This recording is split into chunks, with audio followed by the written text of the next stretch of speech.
Hello everyone. Radius of curvature के लिए हमने कार्टेशियन फार्मूला और पैरामीट्रिक फार्मूला पढ़ लिया था और रेडियस ऑफ कर्वेचर एक्सप्लेन भी कर दिया था मैंने क्या होता है। तो अभी हम ये जो दो फार्मूलाज मैंने लिखे हैं, एक पैडल फार्मूला और एक पोलर फार्मूला, इनका डेरिवेशन नहीं कर रहे हैं, मैं डायरेक्ट फार्मूला बता रही हूँ। तो पैडल फार्मूला जो है, पैडल इक्वेशन कौन सी होती है? जिसमें फंक्शन हमारा यानी कर्व जो होता है वो पी और आर का फंक्शन हो। पी और आर में अगर कोई रिलेशन दे रखा होता है तो वो पैडल इक्वेशन होती है। और पी आर यहाँ पे रेडियस वेक्टर है और पी क्या है? Length of perpendicular from origin on tangent.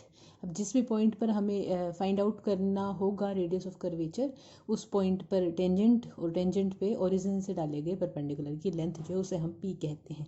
तो अगर हमें कर्व पी और आर की फॉर्म में दे रखा हो तो रेडियस ऑफ कर्वेचर यानी कि रो फाइंड आउट करने का, वक्रता त्रिज्या फाइंड आउट करने का फॉर्मूला होता है r d r by d p.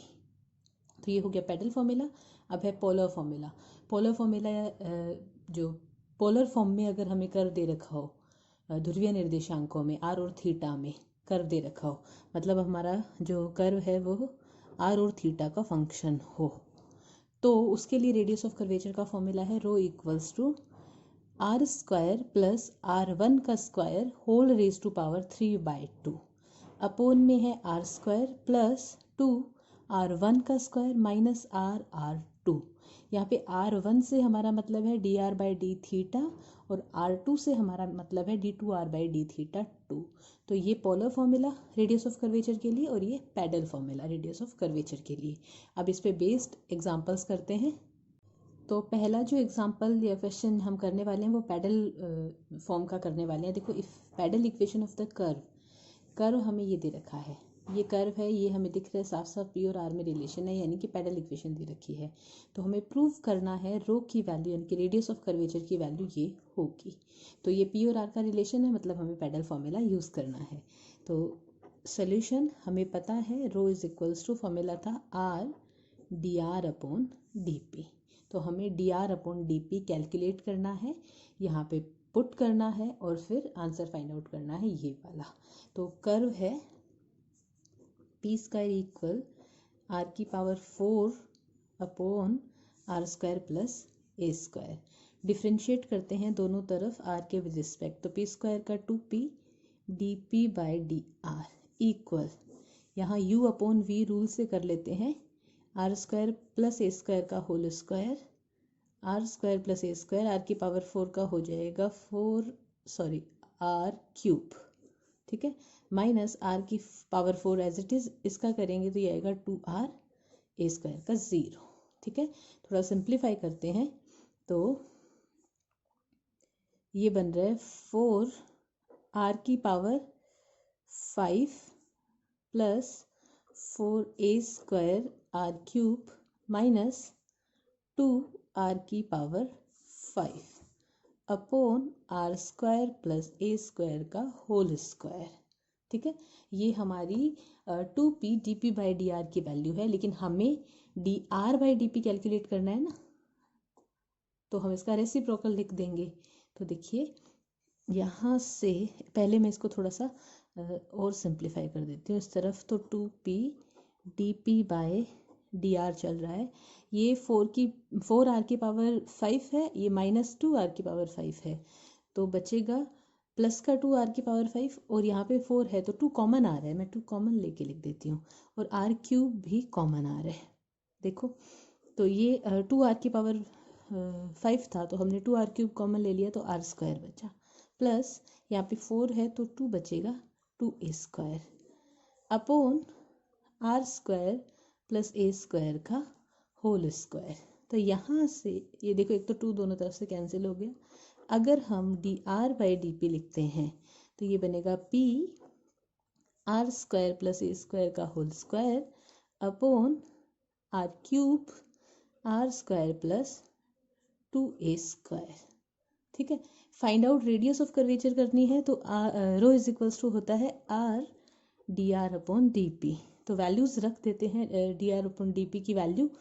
तो देखो ये बनेगा P R square plus a square का whole square r cube r square plus 2a square, यहाँ इससे ये पावर 3 कैंसिल होके आर स्क्वायर बच गया। अब जो प्रूव करना है ना उसमें p नहीं आ रहा, तो हम इस p को हटाना है। ठीक है, तो एक बार जो प्रूव करना है उस रिजल्ट को अगर हम देखें, देखो रो इज इक्वल्स टू, ये हमें प्रूव करना है, तो इसमें p नहीं आ रहा तो हमें p की वैल्यू पुट करनी होगी। तो अगर मैं यहाँ से p की वैल्यू निकालती हूँ तो ये बनेगा r square upon under root, यानी कि are square plus a square की पावर हाफ। तो हम ये p की वैल्यू पुट कर देते हैं, तो rho is equals to, p की जगह वैल्यू पुट कर रहे हैं, तो are square plus a square का whole square, r square plus 2a square, ये तो मैंने जो साथ में था वो लिख दिया अभी p की वैल्यू। तो ये है r square plus a square की पावर 1/2। तो ये आर स्क्वायर से आर स्क्वायर कैंसिल हो गया। यहाँ पे देखो इसकी पावर 2 है, ये 1/2 पर जाएगा तो माइनस का 1/2 होगा, तो 2 माइनस 1/2 3/2 बचेगा। तो are square plus a square की power 3/2 upon are square plus 2a square, ये आ गई रो की वैल्यू और यही हमें प्रूव करना था। अब नेक्स्ट क्वेश्चन जो हम पोलर फॉर्म का करने वाले हैं वो है show that at any point on equi angular spiral. ये जो कर्व है ना, ये इक्वी एंगुलर स्पाइरल है इस कर्व का नाम। तो इसके किसी भी पॉइंट पर हमें ये प्रूव करना है the radius of curvature is r cosec alpha. ठीक है, इस कर्व के लिए हमें रेडियस ऑफ कर्वेचर यानी कि रो वक्रता त्रिज्या प्रूव करना है, आर कोसेक एल्फा होगा। और आगे क्या है, and that it subtends a right angle at pole. और ये जो रेडियस ऑफ कर्वेचर होगी ना, ये पोल पे, ध्रुव पे 90 डिग्री का कोण बनाएगी, राइट एंगल। तो पहले हम radius of curvature find out करते हैं, फिर मैं ये वाला पार्ट बताऊंगी डायग्राम से कि हमें करना क्या है फिगर से। तो सोल्यूशन स्टार्ट करते हैं। अब हमें कर्व दिख रहा है, आर और थीटा का रिलेशन है, आर और थीटा का, तो हमें पोलर फॉर्मूला यूज़ करना है। तो polar formula radius of curvature का होता है आर स्क्वायर प्लस R1 का square whole raise to power 3/2, r square plus 2R1 का स्क्वायर माइनस R2। ठीक है, R1 हमें पता है होता है dr/d थीटा और R2 होता है d2r/d थीटा 2। ठीक है, अब कर्व है हमारा r is equals to a e की पावर थीटा कोट एल्फा। तो R1 यानी कि dr/d थीटा होगा a e की पावर का डिफरेंशिएशन हमें पता है e की पावर थीटा कोट एल्फा होगा, और थीटा कोट एल्फा से कोट एल्फा आ जाएगा बाहर। तो ये आ गई R1 की वैल्यू। अब हम R2 भी निकाल ही लेते हैं, d2r/d थीटा 2। तो ये a कोट एल्फा जो है ना, ये तो है कांस्टेंट। अच्छा, इसको मैं ऐसे लिख देती हूँ यहाँ पे, a कोट एल्फा e की पावर थीटा कोट एल्फा। ठीक है, ये तो कांस्टेंट है, e की पावर थीटा कोट एल्फा का करेंगे तो वापस कोट एल्फा e की पावर थीटा कोट एल्फा आएगा, यानी कि a coat square alpha e की पावर थीटा कोट एल्फा। ठीक है, ये वैल्यू आ रही है। अच्छा, हम चाहें तो इससे ये भी लिख सकते हैं, देखो a e की power theta cot alpha r बनता है, तो ये एक तरीके से हमारा r कोट एल्फा है और ये हमारा r कोट स्क्वायर एल्फा है। ठीक है, अब ये सारी वैल्यूज पुट करते हैं, तो रेडियस ऑफ कर्वेचर ये आएगा आर स्क्वायर प्लस R1 का स्क्वायर है, यानी कि are square cot square alpha whole raise to power 3/2 upon are square plus 2R1 square, यानी कि are square cot square alpha minus R2। तो R2 ये है, तो are square cot square alpha. Right, अब देखिए यहाँ पे आर स्क्वायर कॉमन आ रहा है, पावर 3/2 है तो बाहर आएगा r3, अंदर बचेगा 1 प्लस कोट स्क्वायर एल्फा, और 1 प्लस कोट स्क्वायर एल्फा होता है cosec square alpha. Cosec square alpha की पावर 3/2 है, यानी कि ये बनेगा कोसेक क्यूब एल्फा। अपोन में देखिए ये प्लस का 2r² कोट स्क्वायर अल्फा, ये माइनस का r² कोट स्क्वायर अल्फा है। तो प्लस का r² कोट स्क्वायर अल्फा बचेगा, हम r² कॉमन ले लेते हैं तो ये बचेगा 1 प्लस कोट स्क्वायर अल्फा। ये इससे पावर कैंसिल हो गई, तो r ये कोसेक स्क्वायर अल्फा है, सॉरी ये कोसेक क्यूब अल्फा है और ये कोसेक स्क्वायर अल्फा बनेगा। तो पावर कैंसिल हो के रो इज इक्वल्स टू आ जाएगा r कोसेक अल्फा, और यही हमें प्रूव करना था। तो एक पार्ट हो गया। अब दूसरा पार्ट हमें ये प्रूव करना था कि ये जो रेडियस ऑफ कर्वेचर है ना, ये पोल पे यानी कि ध्रुव पे राइट एंगल बनाएगी, 90 डिग्री का कोण बनाएगी। तो ये जो हमारा कर्व है इक्वी एंगुलर स्पाइरल, मान लो इसका ये कर्व का हिस्सा है और इस पॉइंट पे हमने radius of curvature find out करी है। तो ये हमारा रेडियस वेक्टर, तो ये पॉइंट हमारा आर थीटा होगा, ठीक है, और ये एंगल हमें पड़ता है थीटा होता है। और जो रेडियस ऑफ कर्वेचर निकालने का जो तरीका था मैंने बताया था, उसमें हम टेंजेंट ड्रॉ करते हैं, टेंजेंट ड्रॉ करके और इस पर हम परपेंडिकुलर ड्रॉ करते हैं। इनफैक्ट वहाँ पे तो हमने इसको पी पॉइंट और इसके नेबरहुड में एक और पॉइंट लिया था।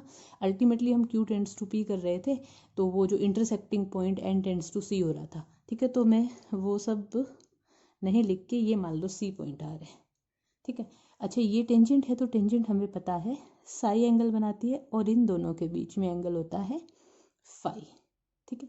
ये जो है सी, ये सपोज पॉइंट हमारा पी है, तो सी पी ये रेडियस ऑफ कर्वेचर होता है यानी कि आर, और ये हमारी जो है रेडियस वेक्टर है, तो सॉरी ये रो और ये आर, ये रेडियस ऑफ कर्वेचर है और ये रेडियस वेक्टर है, ठीक है।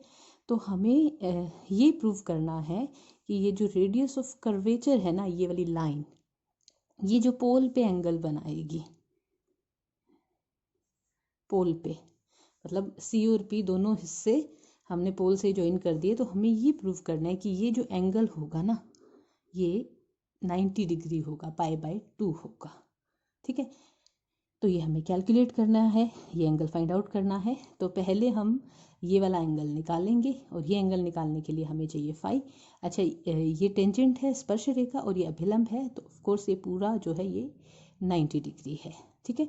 तो हम फाई कैलकुलेट करते हैं। तो देखो हमें ये पता है कि tan फाई इक्वल होता है r d theta by d r, ठीक है।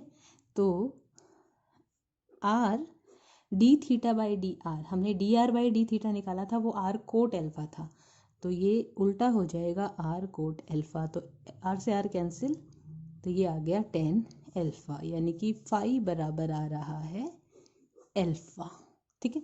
यानी कि ये वाला जो एंगल है ना, ये एल्फा है। अब ये एल्फा है तो ये होगा 90 minus alpha, 90 degree minus alpha, ठीक है। ये जो हमें कैलकुलेट करना है ना, ये सपोज हमने बीटा मान लिया, ये बीटा, ये 90 माइनस एल्फा, तो ये एंगल क्या बनेगा, देखो ये पूरा एक ट्रायंगल है, त्रिभुज है, तो त्रिभुज के तीनों कोणों का योग जो है वो 180 डिग्री होता है, ये हमें पता है। तो ये जो रिमेनिंग एंगल है ये बनेगा हमारा 90 डिग्री, प्लस का तो एल्फा हो जाएगा और माइनस का बीटा हो जाएगा, राइट। तो हमें निकालनी है बीटा की वैल्यू, और वो वैल्यू होनी चाहिए π/2 या फिर 90 डिग्री। तो देखो हमें ये साइड पता है, ये रो है, ये साइड हमें पता है, ये आर है, तो हम जो साइन फॉर्मूला है ना वो यूज़ करेंगे, यूजिंग साइन फॉर्मूला, ठीक है। तो साइन फॉर्मूला से रो अपॉन इसके सामने वाला एंगल आएगा साइन बीटा, और आर अपॉन इसके सामने वाला एंगल ये आएगा साइन 90, इसे 90 प्लस या 90 माइनस कैसे भी लिख सकते हैं हम। तो सपोज मैं 90 प्लस एल्फा माइनस बीटा लिख रही हूँ, और अगर 90 माइनस लिखेंगे तो ये बीटा माइनस एल्फा हो जाएगा। यहाँ हम रो की वैल्यू पुट कर लेंगे। रो की वैल्यू आई थी आर कोसेक एल्फा अपॉन है हमारा साइन बीटा, ठीक है। ये है आर साइन 90 प्लस थीटा, तो 90 प्लस हो चाहे 90 माइनस हो, दोनों पे ही साइन पॉजिटिव होता है, और 90 पे हमें ये भी पता है साइन कोस में चेंज हो जाता है, तो ये आ जाएगा cos alpha minus beta R से आर दोनों तरफ कैंसिल हो रहा है। ऐसा करते हैं हम, इसे भी साइन में चेंज कर लेते हैं और यहाँ कोस वाला फॉर्मूला यूज़ कर लेते हैं। अच्छा, मैं ऐसे करती हूँ, इसको साइन में चेंज करके और क्रॉस मल्टीप्लिकेशन कर लेती हूँ। तो cos alpha minus beta equal ये आएगा साइन एल्फ़ा साइन बीटा। ठीक है, कोस एल्फ़ा माइनस बीटा का फॉर्मूला क्या होता है? Cos alpha cos beta plus sine alpha sine beta equal sine alpha sine beta. तो ये साइन एल्फ़ा साइन बीटा दोनों तरफ कैंसिल हो गए, तो हमारे पास आ रहा है कोस एल्फ़ा कोस बीटा बराबर 0। कोस एल्फ़ा कोस बीटा बराबर 0। ठीक है, तो हमें बीटा कैलकुलेट करना है, तो हम कोस बीटा बराबर 0 लेते हैं यहाँ से, और बीटा इज इक्वल्स टू आ जाएगा π/2 और 90 डिग्री, क्योंकि कोस जो है वो 90 डिग्री पे 0 होता है। तो हमारे पास बीटा की वैल्यू π/2 आ गई। यही हमें प्रूव करना था कि रेडियस ऑफ कर्वेचर पोल पे यानी कि ध्रुव पे जो एंगल बनाती है, सबटेंड करती है जो एंगल, वो 90 डिग्री एंगल होना चाहिए। इन क्वेश्चन से रिलेटेड कोई डाउट हो तो आप मुझसे पूछ सकते हैं। Thank you.